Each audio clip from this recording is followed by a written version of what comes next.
आज से उत्तर भारत का छठ पर्व प्रारंभ हो रहा है। संपूर्ण देश विदेश में, संपूर्ण भारत में छठ पर्व की बड़ी महत्वता है।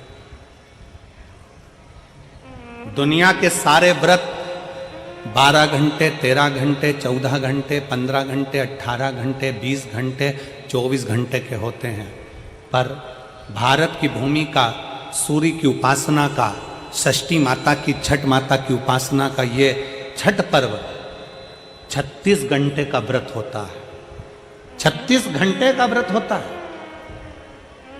सारे व्रत 24 घंटे के, 12 घंटे के, 18 घंटे के, पर षष्ठी का व्रत, छठ माता का व्रत 36 घंटे का होता है। आज से माता छठ की पूजन चालू होती है और ये पूजन होते होते होते होते चलते चलते धीरे धीरे धीरे धीरे फिर छठ पूजन तक पहुंचती है। डूबते सूरज को अर्घ देना, फिर उगते सूरज को अर्घ देना, मां षष्ठी का व्रत करना। कितनी प्रसन्नता है। ये छठ का पर्व, ये छठ की उपासना, ये उत्तर भारत के बिहार, उत्तर प्रदेश में जहां जहां पर छठ की पूजन करने वाले भक्त रहते हैं, वो ये दिखाते हैं कि छठ पर्व की परिभाषा क्या है।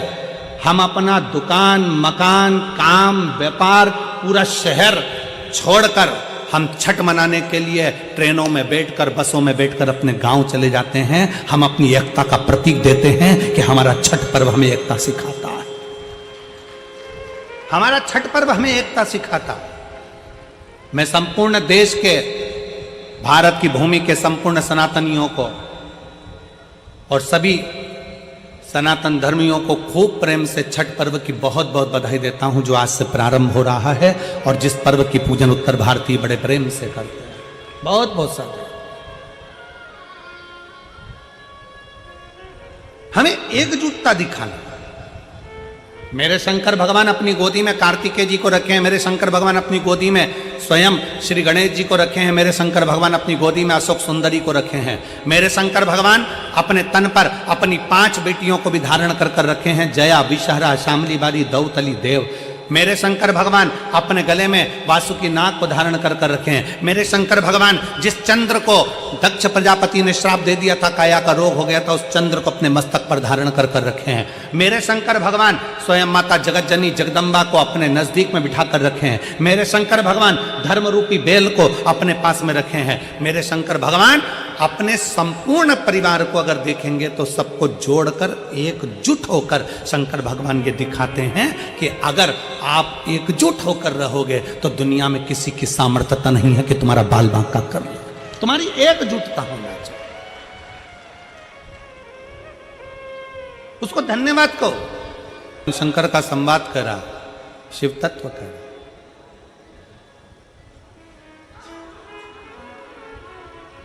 गर्भ से बच्चा बाहर नहीं निकल रहा। 1 साल, 2 साल, 3 साल, 4 साल हो गए। भगवान शंकर ने अपने गणों को भेजा, भगवान शिव ने अपने गणों को भेजा, जाओ जरा पता करो क्या बात, जाकर मालूम करो। पता करा, गर्भ का बच्चा कह रहा है कि मैं अगर जन्म लूंगा तो मुझे काल ग्रास करेगा। जन्म लेने के बाद फिर मुझे मरना है, फिर जन्म लूंगा, फिर मरूंगा, फिर जन्म लूंगा, फिर मरूंगा। ये काल मुझे बार बार पकड़ता है, बार बार मुझे मारता है। इसलिए अब मुझे संसार में नहीं आना, इसलिए मैं जन्म नहीं लेना चाहता। भगवान शंकर के गणों ने जाकर समझाया कि जन्म तो लेना ही पड़ेगा, काल का काम है ग्रास करना, पर यदि तुम भगवान शंकर की भक्ति में अगर लग गए तो काल भी तुम्हारा कुछ नहीं बिगाड़ सकता। यह पक्का विश्वास रखकर तुम जन्म ले। क्या करें? अकाल मृत्यु वो मरे जो काम करे चंडाल का, और काल उसका क्या बिगाड़े जो भक्त हो महा। क्यों डरना? किस लिए डरना?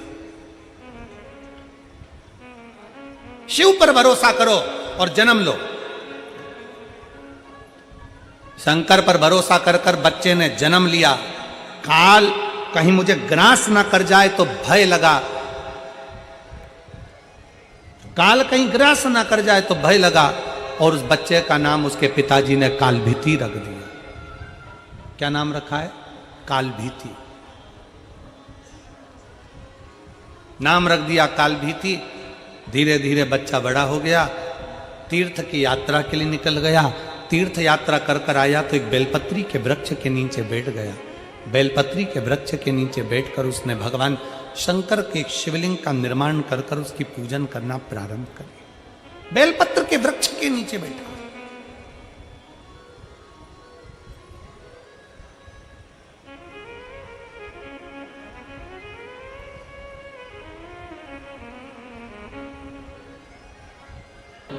भगवान शंकर की कथा कहती है, भगवान शंकर का संवाद कहता है, पूरी पृथ्वी पर 20,600 पवित्र नदियां हैं।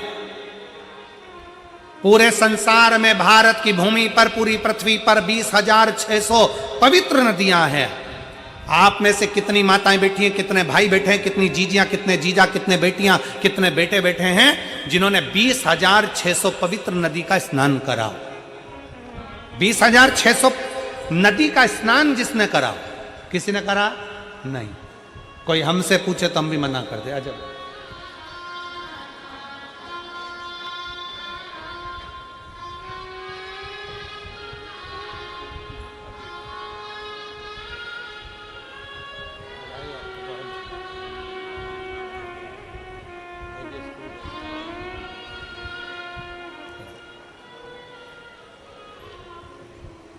पूरी पृथ्वी पर 20,600 पवित्र नदियां हैं। 20,600 पवित्र नदी होने पर हमने, आपने अगर स्नान भी करा होगा तो 5 नदी, 10 नदी, 15 नदी, 20 नदी, 25 नदी, 50 नदी, इतनी नदियों का स्नान करा होगा। पर 20,600 पवित्र नदियों का स्नान हम नहीं करे होंगे।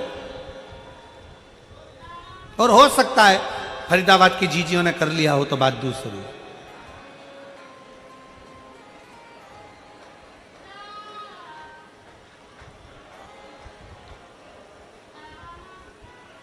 बीस 20,600 पवित्र नदियों का स्नान ना हमने करा ना आपने करा। पर शिव महापुराण की कथा कहती है, शिव तत्व कहता है, शंकर भगवान की कथा कहती है, स्कंद पुराण कहती है कि 20,600 नदियों का स्नान अगर संसार के लोग एक साथ ना कर पाए तो किसी बेलपत्री के वृक्ष के नीचे बैठकर उस बेलपत्री को जल समर्पित कर कर उसी के जल का सींचन अगर अपने मस्तक पर कर लेता है तो 20,600 नदियों के पवित्र स्नान का फल उसको तुरंत प्राप्त हो जाए। तुरंत।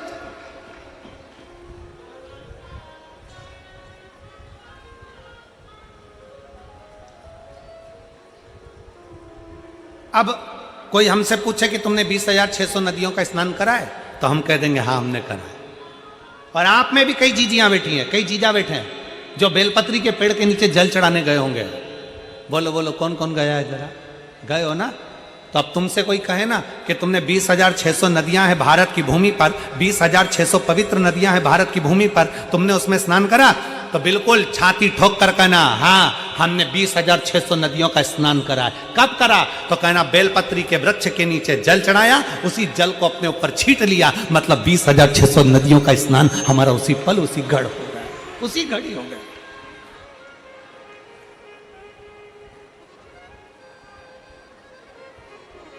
बेलपत्री के वृक्ष के नीचे एक लोटा जल समर्पित कर कर उस जल का मात्र सींचन कर लेने पर, उस जल का मात्र छींटा लेने पर 20,600 पवित्र नदियों के जल का फल मिल जाता है। शिव महापुराण की कथा कहती है शंकर भगवान पर चढ़ाए गए जल का जरा सा भाग जब हम आचमन करते हैं या अपने शरीर पर छींटते हैं या अपने घर पर दुकान पर छींटते हैं तो 20,600 तो पवित्र नदी और उतने ही सरोवर, उतनी ही बावड़ी, उतने ही कुंड जितने नदियां हैं उतने ही कुंड हैं। 20,600 कुंड, 20,600 बावड़ी, 20,600 तालाब, 20,600 पोखर, ऐसे ना जाने कितने पवित्र पवित्र कुंड, ना जाने कितने कितनी बावड़ियां, ना जाने कितने कितने सरोवर, ना जाने कितने कितनी नदियां। शिव महापुराण की कथा कहती है बेलपत्री के वृक्ष के नीचे चढ़ाए गए जल का छींचन करने से 20,600 नदियों के स्नान का फल मिल जाता है, और शंकर भगवान पर चढ़ाए हुए जल का आचमन कर लेने से या अपने ऊपर छींट लेने से, घर पर छींट लेने से सारे पृथ्वी के जितने कुंड, बावड़ी और नदियां हैं सबके फल हमें उसी क्षण प्राप्त हो जाते हैं, उसी क्षण प्राप्त हो, उसी पल प्राप्त हो।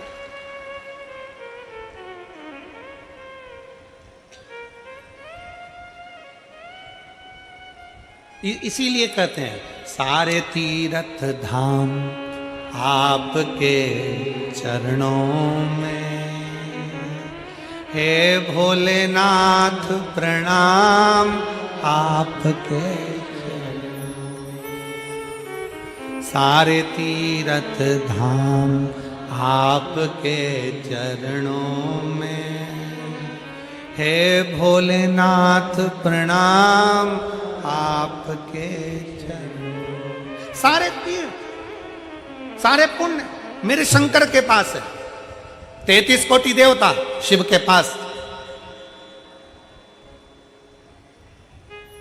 बेलपत्री के वृक्ष के नीचे काली भीति बैठ गए, काल भीति बैठे बेलपत्री के वृक्ष के नीचे बैठकर तप साधना करी। इतना तप किया कि शंकर भगवान को लगा कि छोटा सा बालक है, मर जाएगा। शंकर जी पानी का लोटा लेकर आ गए, जल का पात्र लेकर आ गए। आपको पहले भी कथा में कहा, आज फिर कहते हैं, तुम ये मत सोचना कि एक लोटा जल तुम शंकर भगवान को चढ़ा रहे हो। ये सोचना कि तुम्हारा एक लोटा जल तुम्हारा बदल देगा कल। ये निश्चित है कि जल चढ़ाते रहोगे तो तुम्हारा कल बदल जाएगा, ये पक्का। एक पत्र है,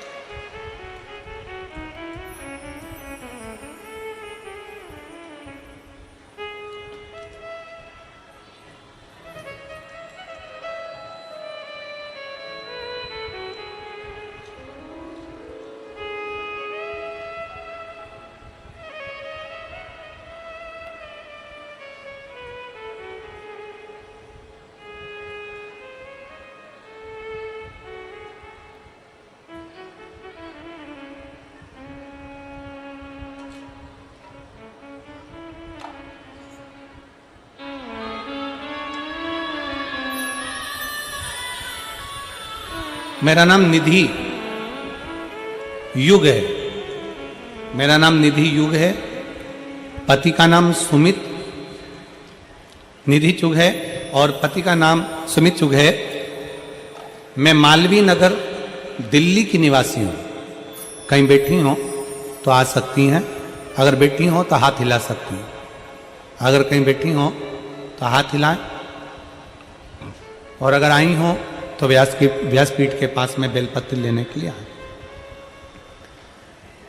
पत्र को आप लोग टीवी के माध्यम से, एलईडी के माध्यम से पढ़ सकते हैं। मेरा नाम निधि चुग है, पति का नाम सुमित चुग है। मैं मालवीय नगर दिल्ली की निवासी हूं। मेरा मोबाइल नंबर ये है। मैं दीदी को धन्यवाद दूंगा। हर पत्र में लोग एक मोबाइल नंबर लिखते हैं, आपने 2 मोबाइल नंबर लिखकर भेजा है, उसके लिए धन्यवाद। मेरा 2 मोबाइल नंबर है।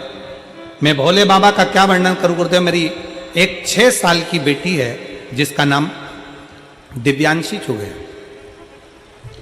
जिसको 13 जून 2024 को मुंह का वायरस हो गया। मुंह का वायरस हुआ, जिसके नाम कई लोग उसको पैरालिसिस कहते हैं, कई लोग उसको बहुत सारी चीजें बोलते हैं गुरुदेव। उसके कारण मेरी बेटी का मुंह पूरा की पूरा टेढ़ा हो गया। मेरी 6 साल की बेटी का पूरा चेहरा, पूरा मुख टेढ़ा हो गया गुरुदेव। ना वो बोल पाती, ना वो खा पाती। पूरा की पूरा चेहरा उसका पैरालिसिस में टेढ़ा हो गया। ये ऐसा एक वायरस है गुरुदेव, डॉक्टर ने कहा ठीक हो जाए तो हो जाए, और नहीं तो बहुत मुश्किल होता है कि कोई ठीक हो। ये वो वायरस। मेरी बेटी का पूरा चेहरा टेढ़ा हो गया, मुख टेढ़ा हो गया। डॉक्टर की बात सुनकर हम सब रोने लगे। बड़ी टेंशन में आ गया पूरा घर। बेटी का टेढ़ा मुंह देखते स्कूल कैसे जाएगी। 3 साल बेटी को ऐसे ही टेढ़े चेहरे पर, गुरुदेव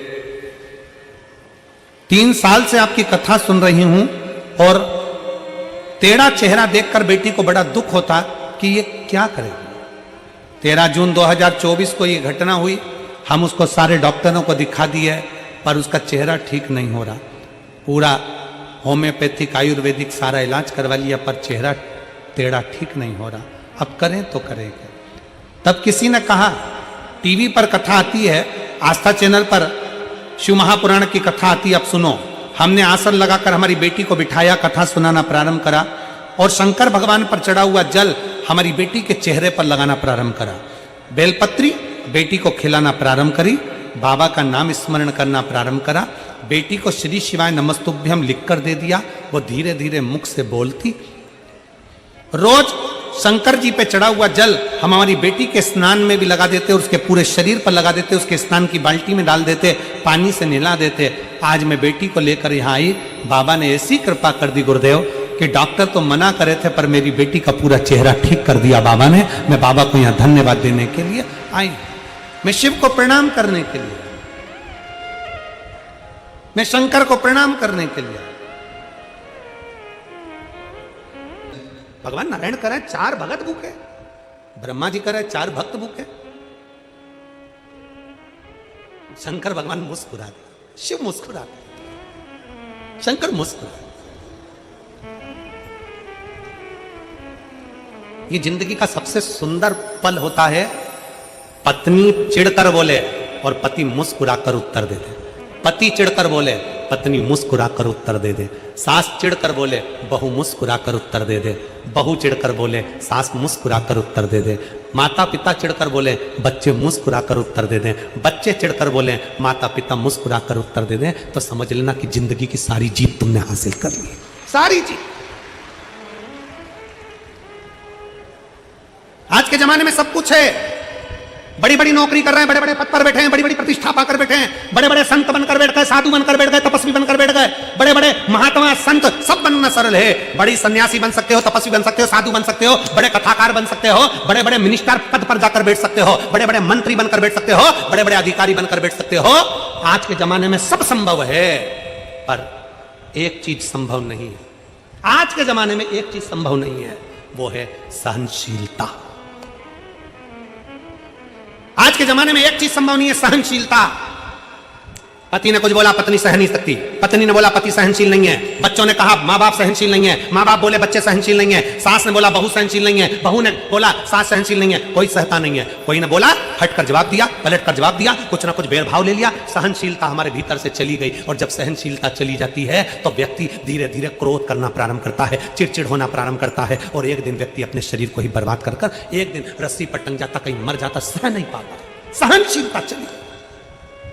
बड़े बड़े प्रवचन देने वाले प्रवचन देते हैं, बड़े बड़े मीडिया वाले बड़े आनंद से प्रवचन का लाभ भी लेते हैं और कहते हैं कि बहुत बड़े संत, बहुत बड़े साधु, बड़े बड़े सन्यासी, तपस्वी, कथाकार, वक्ता, बड़े बड़े मिनिस्टर, मंत्री, संतरी, कलंतरी सब मिलते हैं। और सहनशील होना सबसे कठिन काम है। ये दुनिया का सबसे कठिन काम है, सहनशीलता। कोई चिढ़ कर बोले तुम मुस्कुरा कर उत्तर दे दो, समझ लेना कि तुमने जगत पर जीत हासिल कर ली है। तुमने जगत पर जीत हासिल कर ली। मुस्कुरा कर उत्तर दीजिए। शंकर भगवान से कहा, भोले बाबा आप विश्वनाथ कहलाते हो, आपके 4 भक्त पृथ्वी पर भूखे हैं, विश्व का भरण पोषण करना तुम्हारी जवाबदारी है, संसार में कोई भूखा ना रहे इसकी जवाबदारी तुम्हारी है, और 4 भक्त भूखे। शंकर भगवान ने पूछा नारायण से, आपको किसने कहा? कहा लक्ष्मी ने। ब्रह्मा जी से पूछा, आपको किसने कहा? ब्रह्माणी ने। कौन भूखा है? इतने में ब्रह्माणी, लक्ष्मी और पार्वती तीनों ने कहा, एक डिब्बी के अंदर 4 चींटी भूखी है और आप भोजन कर लिए। शंकर भगवान बोले कि मुझे तो आकड़िया की रोटी और काकड़िया की साग खाने दो, भोजन करने दो, और मैं जानता हूं कि संसार में मैं किसी को भूखा नहीं रखता, किसी को भूखा नहीं रखता, इसलिए मुझे विश्वास है कि वो 4 चींटी भी भूखी नहीं होगी। लक्ष्मी जी बोली, हो ही नहीं सकता, हमने परीक्षा लेने के लिए 4 चींटियों को डब्बी के अंदर बंद करा है। शंकर भगवान बोले, 4 चींटियों को जिसमें बंद करा है जिस समय पर तुम डिब्बी में चीटी भर रही थी, उस समय पर पार्वती जी पीछे से देख रही थी। देखते समय पार्वती के सिर पर जो कंकु चावल लगा था, उसमें से चावल का दाना डब्बी में गिरा था। वो चावल का दाना 4 चींटियां खा चुकी।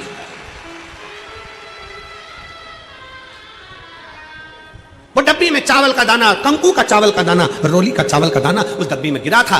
वो चींटियां चावल का दाना खा चुकी हैं, उनका पेट भरा चुका है। शंकर भगवान के शब्द सुनकर नारायण ब्रह्मा ने हाथ जोड़ लिए। विश्वनाथ की जय हो, दुनिया का पालन करने वाली जय हो, दुनिया का पालन करने वाला विश्वनाथ शंभु है। वो दुनिया का भरण पोषण करने वाला। एक पत्र है, देख।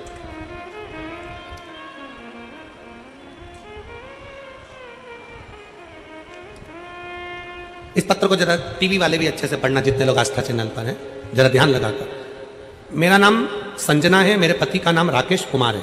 मैं हरियाणा के रेवाड़ी जिले की निवासी हूँ। संजना जी, आप जहाँ बैठी हैं एक बेलपत्री लेने के लिए आ सकती हैं। मैं संजना हूँ, मेरे पति का नाम राकेश कुमार है। मैं हरियाणा के रेवाड़ी के निवासी हूँ। जिस शहद और बेलपत्र की वीडियो को सुनकर पेपर में पास होने की बात से बहुत से लोग आपका मजाक बनाते हैं, आपके ऊपर हंसी उड़ाते हैं। गुरुदेव, कई लोग मजाक बनाते हैं, कई लोग हंसी उड़ाते हैं कि क्या बेलपत्री में शहद लगाने से कोई पास हो सकता है। लेकिन बाबा, आपकी आधी वीडियो लोग दिखाते हैं और मैं उनको बताना चाहती हूं कि शहद और बेलपत्री का क्या फल है, उनको अंदाजा नहीं है। गुरुदेव, हमारे घर में इस शहद और बेलपत्री ने इतनी खुशियां ला दी। मेरा बेटा इन सब बातों को नहीं मानता था, ना वो कभी मंदिर जाता था, मेहनत भी नहीं करता और ना मंदिर जाता, परंतु उसको आज थी कि परीक्षा में पास होना। मेरा बेटा 1-2 नंबर से रह जाता, फेल हो जाता। अपने बेटे से कहा कथा सुन। बेटा कहता है कथा सुनने से कोई पास होता है क्या? नहीं। सियोर वाला महाराज कहता है मेहनत को 4 गुना करना, अच्छी पढ़ाई करना, चौगुनी पढ़ाई करो और शंकर जी पे एक शहद लगाकर बेलपत्र लगाकर जा, जरूर फल मिलेगा। बेटे ने कहा माँ, क्या ऐसा हो सकता है? मैंने अपने बेटे से कहा अब की बार वैसा ही कर जाना, अच्छी मेहनत कर, बेलपत्री पर शहद लगा और फिर जा। जो मेरा बेटा कई सालों से अप्लाई कर रहा था, नहीं हो रहा था, अब की बार मेरे बेटे ने मेरा कहना माना, शंकर के मंदिर जाना चालू करा। बेटे ने बेलपत्र पर शहद लगाकर शंकर को लगाया और शंकर को चढ़ाकर चला। बेटा शिवलिंग पर बेलपत्र चिपकाकर बाबा का भजन कर कर फिर एग्जाम के लिए गया। मैंने बाबा से कहा बाबा, मेरे बच्चे बड़ी मुश्किल से आप पर विश्वास करे हैं, आप मेरी बात ना रखे तो सीहोर वाले महाराज की तो बात रखो, कम से कम मेरे बेटे ने जो बेलपत्र चिपकाई उसका फल उसको मिल जाए।